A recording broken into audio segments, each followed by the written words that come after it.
It's 1 a.m. and you're sitting in your beanbag chair, naked eating Cheetos, watching Monster Madness when you hear something. What monster has befell your humble abode? It's not the Wolfman, but it's hairy. It's not Godzilla.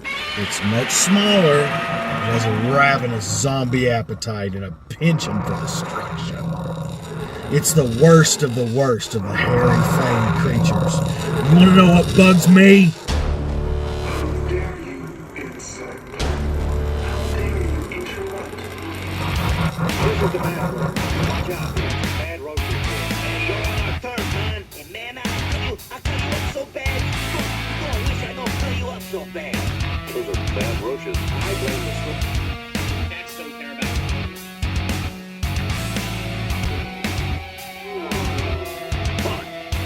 But I didn't tell you how it ends.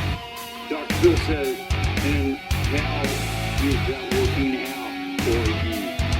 Like a fat You want to know what bugs me? Rats and mice. These evil abominations will eat just about anything, chewing through your walls to get to it, then chewing through the package to get to your Cheetos, then chewing anything else they can find to steal it and make nests. I can't stand these vermin. It's snowing right now. It's cold outside. They're cold too. So what are you going to do about it? If you have mice or rats in your home, believe it or not, they are not the problem. You caused the problem. The real problem is the food they want to eat or the trash you left out. The problem is the holes in your walls. I don't know why builders won't seal holes, but they don't. The spaces around your pipes, wires, conduit, windows, and doors are invites for rats and mice. It's pretty simple. If they don't have access to food or trash or something to chew up or someplace to hide, then they won't come in. Even better than that, if they don't have a way to get in, then you don't have a problem in the house no matter what's going on outside. That's it. It's that simple. Now, if you have a big problem or your neighbor hasn't taken his trash to the dump in 3 years, you will need some help to keep them away. And that's where I step in. We have many different traps for inside, outside, and different baits that we can put out to knock the population down when Jethro next door won't listen to reason. Some of you are squeamish about killing the rats and mice. I get it. But you need to consider a couple things. We can live trap and take care of it that way, but we will have to come daily and use a lot of traps, and your costs just skyrocketed. And this method will take much longer if it even fixes it.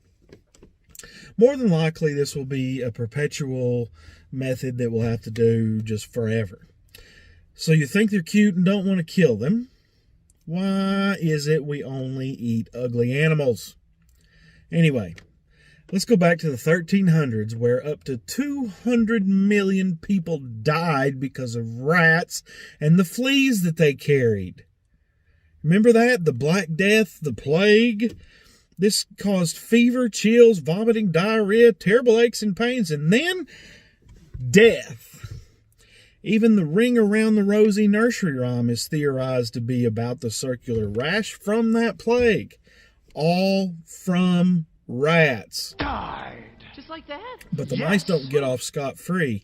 Both rats and mice carry many diseases such as hantavirus, hemorrhagic fever, renal syndrome, leptospirosis, lymphatic chromeningitis, hemorrhagic fever, arenaviruses, tularemia, listeria, rat bite fever, salmonellosis. And that's not bad enough. They contain allergens in their feces and urine that have been found in 82% of homes. Even if you think you've never had rats or mice, they've probably been there. This can lead to asthma. You see, rats and mice don't stop and defecate or urinate like most animals. They just kind of leak out wherever they are. So if you see one on your kitchen counter, they have peed or pooped on it. Don't eat that chocolate chip cookie. That's a sugar cookie with a rat turd on it. You can even take a black light and trace their movement by the line of pee they leave. Oh, yummy, yummy. Still think they're cute? Or are you ready for their annihilation? So on top of all this nastiness, they chew on everything, including wires. Exposed wires from rodent chewing causes 25% of house fires in the U.S. They chew up anything they find to use it for bedding.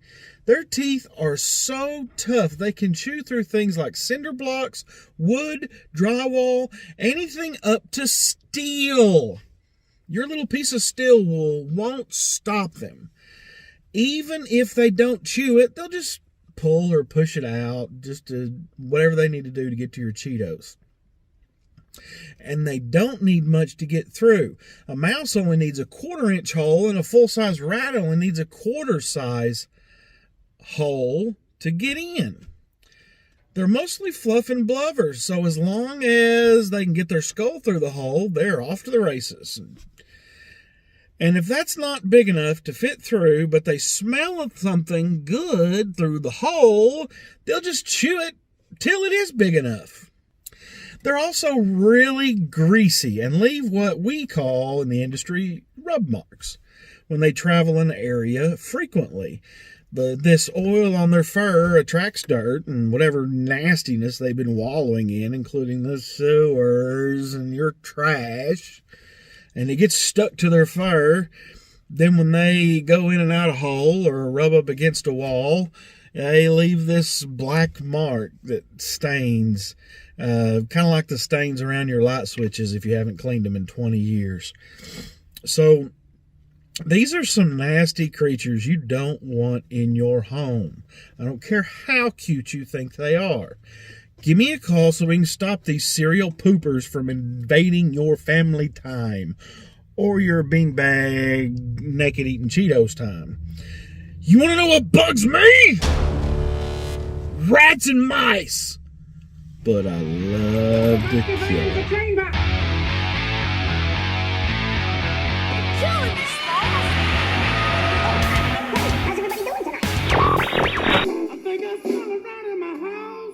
Mice, I thought she had rats. No, rats are outside. Mice are inside. Yo, but what if a mouse goes outside? Does it become a rat? And if a rat is in the house, is it a mouse? I ain't never seen no mouse outside. That's what I'm saying. That's because it's a rat, fool. Damn.